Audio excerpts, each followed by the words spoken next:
Hi everyone, Colin here and welcome back to another aquarium video.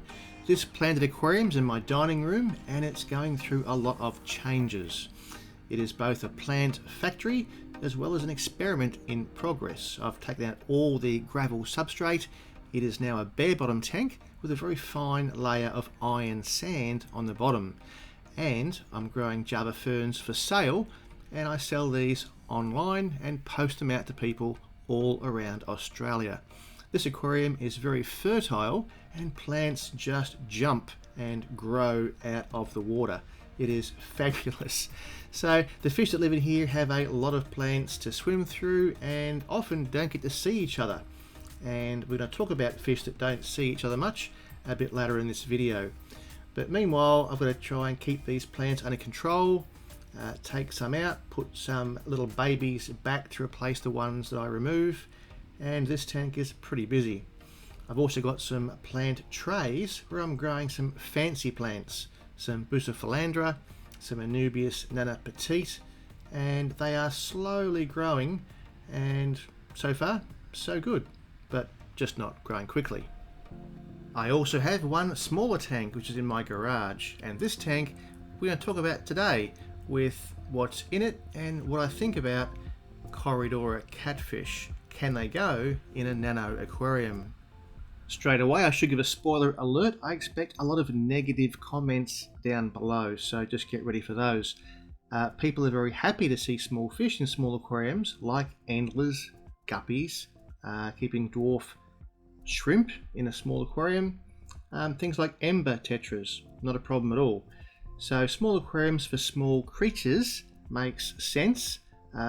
Small aquariums are perhaps a bit more to look after to make sure they stay stable chemically, but for some reason Corydoras catfish as a small fish is not really thought of as being suitable for a nano aquarium, and I'm not really sure why. I get more comments on my channel about these fish must be kept in groups of 6, 8 or more. They must be kept in large aquariums of 100 litres or larger, and I'm just not quite sure the reasoning that people have for having those ideas.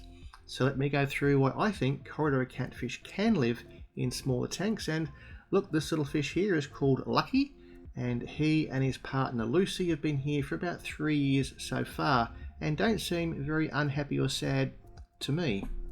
Let's look at the number one reason that small fish are usually suggested to be kept in larger groups, and that is for safety.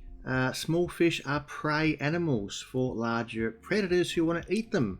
So safety in numbers. Small fish feel safer if they're in a larger group. The number two reason is breeding. If you want to breed fish, it's very often hard to find a male and a female when the differences are not really obvious. So if you can't really tell which one's a boy and a girl, then the easiest thing to do is just to get a larger group, and the odds are that the more fish you have, the greater the chances are to get a male and a female. And then let nature take its course, and at some point you'll end up with a breeding pair of fish who will give you some new baby fish. Reason number three is a purely decorative choice, and that is that if you have a group of fish in an aquarium, they often look better in a large group decoratively. So rather than having say 25 or 30 different fish all swimming around, different colors, different shapes, it's a bit of a mess.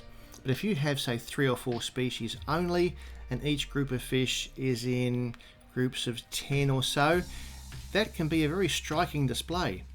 So cosmetically, a tank can visually be far more impressive with just 2 or 3 species of fish and a large group of each type.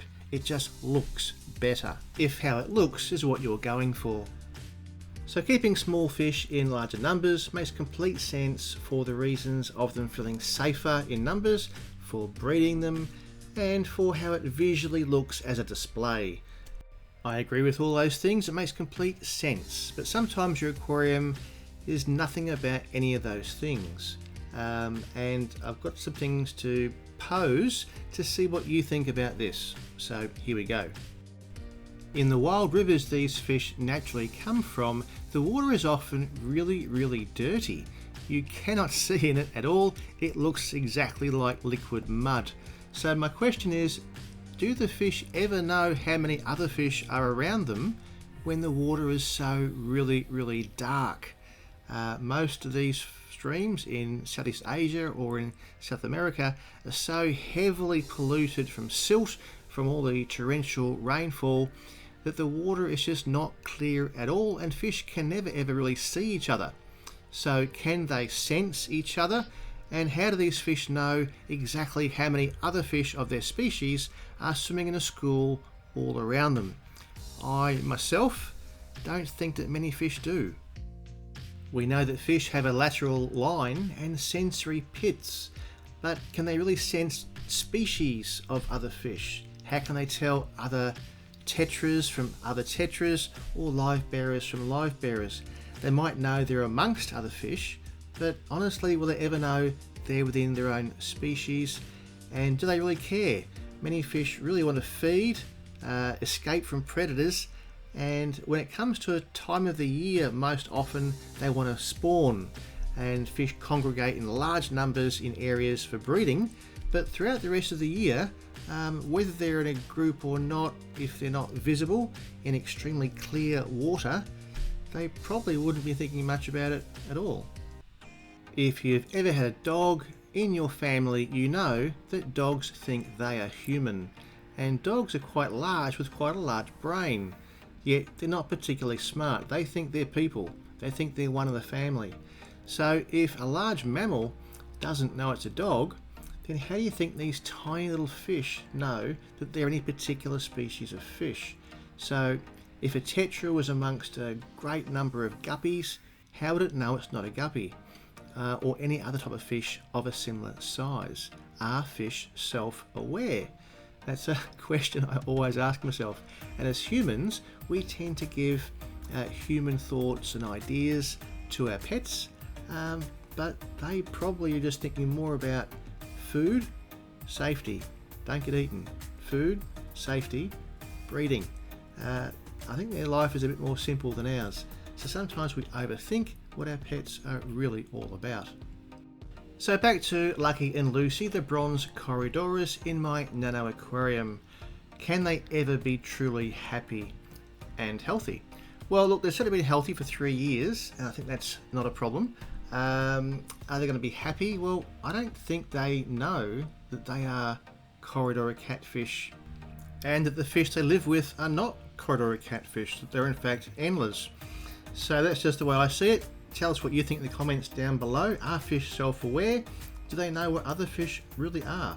Go straight down to the comments section and write what you think is going on, what your opinion is. That'd be really great to hear from you. If you agree, share this video. If you disagree, share this video. That'd be really good. Thank you. Now, the reason that Lucky is called Lucky is because this aquarium has got this little finger grip in top of the lid. And when he first came in, within 24 hours, he jumped out. So now this tank has a comb that covers that hole. So it should be fine from now on. If you're still here watching this video, you must love aquariums. So there's more aquarium videos up on the screen right now. So click on one of these.